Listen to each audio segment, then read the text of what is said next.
இங்கே அழகான ஒரு பணக்கார வீட்டு பொண்ணையும் அண்ட் அக்லியான ஒரு ஏழை வீட்டு பொண்ணையும் காட்டுறாங்க. ரெண்டு பேரும் இப்போ புதுசாக ஒரு காலேஜ் வந்து ஜாயின் பண்ண போகிறாங்க. அந்த காலேஜுக்கு இந்த பணக்கார வீட்டு பொண்ணு ஜாலியாக காரில் போய் இறங்கிடுறா. பட் இந்த பொண்ணு வந்து லோக்கல் பஸ் எல்லாம் கிடைக்காம ஆட்டோலாம் பிடிச்சி கஷ்டப்பட்டு அந்த காலேஜுக்கு போகிறா. இந்த அழகான பொண்ணு காலேஜ்குள்ளே போய் இறங்கினதும் காலேஜே அவள் பின்னாடி தான் நடந்து போயிட்டு இருக்கு. அப்படி நடந்து போயிட்டு இருக்கப்ப இந்த அக்லியான பொண்ணு ரெஸ்ட் ரூம் போக அவசர அவசரமாக ஓடி வந்து இந்த அழகான பொண்ணை வந்து தள்ளி விட்டுறா. அந்த பொண்ணும் மென்ஸ் டாய்லெட் எது உமன்ஸ் டாய்லெட் எதுன்னு கூட தெரியாமல் போய் யூஸ் பண்ணிட்டு வந்துடுறா. அப்போ தான் ஹீரோ வந்து அவளை ஷாக்கிங்காக பார்த்துட்டு இருக்கா. அந்த அழகான பொண்ணும் அட்மிஷன் போட தான் காலேஜ் வந்திருக்குன்னு நினச்சிட்டு பிரின்சிபல் வாயை பொழந்து பேசிகிட்டு இருக்கப்ப அந்த அக்லியான பொண்ணு நான் தான் அட்மிஷன் போட வந்திருக்கேன் அப்படின்னு சொல்கிறா.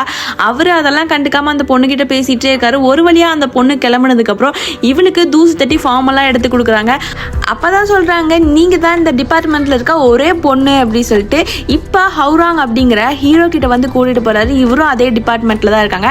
அந்த அழகான பொண்ணுமே இந்த ஹவுராங்கை வந்து தேடி தான் வந்திருப்பா. அந்த அழகான பொண்ணை பார்த்ததும் ஹவுராங் வந்து ஓடி போய் ஒளிஞ்சுக்கிறான். அந்த ஏழை வீட்டு பொண்ணு ரொம்ப அக்லியாக இருக்கனால அவளை காலேஜில் எல்லாரும் பயங்கரமாக டீஸ் பண்ணுறாங்க. அவங்க கிட்ட இருந்தெல்லாம் ஹவுராங் தான் அவளை காப்பாற்றுறாங்க.